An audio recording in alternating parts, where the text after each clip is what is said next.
खरं तर पुण्यातल्या नद्या, पुण्यातल्याच काही कुठल्याही शहरातल्या नद्या, नाले, ओढे ही त्या त्या राज्य शासनाची प्रॉपर्टी असते.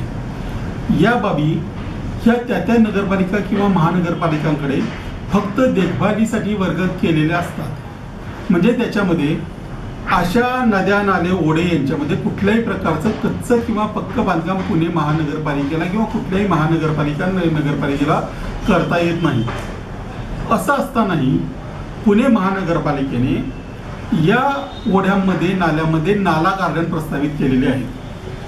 नाला गार्डन करायचं म्हणजे काय, तर नाल्याच्या दोन्ही बाजूला कसली तरी भर टाकायची आणि त्याच्यावर हिरवळ लावायची. परिणामी काय होतं की नैसर्गिक जो प्रवाह आहे त्याच्यामध्ये अडथळा येतो आणि याच्यामध्ये पुणे महापालिका राज्य शासनाच्याही आदेशांचा भंग करत आहे. राज्य शासनाने टाकलेल्या अटींचाही भंग करत आहे. स्पष्ट तरतूद आहे. त्या संदर्भात मी हायकोर्टातही गेलो होतो. हायकोर्टाने ते मान्य केलेलं आहे. असं असतानाही पुणे महापालिका पुन्हा पुन्हा त्याच चुका करते. म्हणजे नाला गार्डन केल्यानंतर ते दिसायला चांगलं दिसतं, परंतु त्याचा निसर्गावर काय परिणाम होतो याचा अभ्यास, याचा विचार आपण कधी करणार आहोत की नाही, महानगरपालिका कधी करणार आहे की नाही. त्यामुळे अशा प्रकारची जी आरक्षण आहेत, जी कायद्याचं सोडा पर्यावरणाचंही उल्लंघन करणारे अशा सर्व प्रकारची आरक्षणं ही रद्दच केली पाहिजेत. त्याच्यासाठी खरं तर हरकती नोंदवण्याची सुद्धा गरज पडू नये. याच्यासाठी तज्ज्ञाची गरज नाही.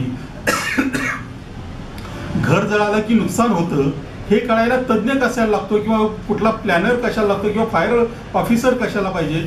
आपलं घर जळालं की आपलं नुकसान होणार आहे हे आपल्याला जर कळत असेल तर ते जळू नये, त्याचा ऱ्हास होऊ नये याची काळजी घेणे ही आपली जबाबदारी असते. त्यासाठी सुद्धा पुणेकरांना हरकती नोंदवाव्या लागण्याची वेळ यावी हे पुणेकरांचं दुर्दैव आहे. परंतु ठीक आहे, आता असं दुर्दैवाला आपल्याला सामना करायचाच आहे. तर अशा गोष्टींना नागरिकांनी विरोध केला पाहिजे, जोरदार विरोध केला पाहिजे आणि पुणे महापालिकेला असं करण्यापासून परावृत्त केलं पाहिजे. त्यासाठीही मोठ्या प्रमाणावर हरकती सूचना नोंदवण्याची गरज आहे.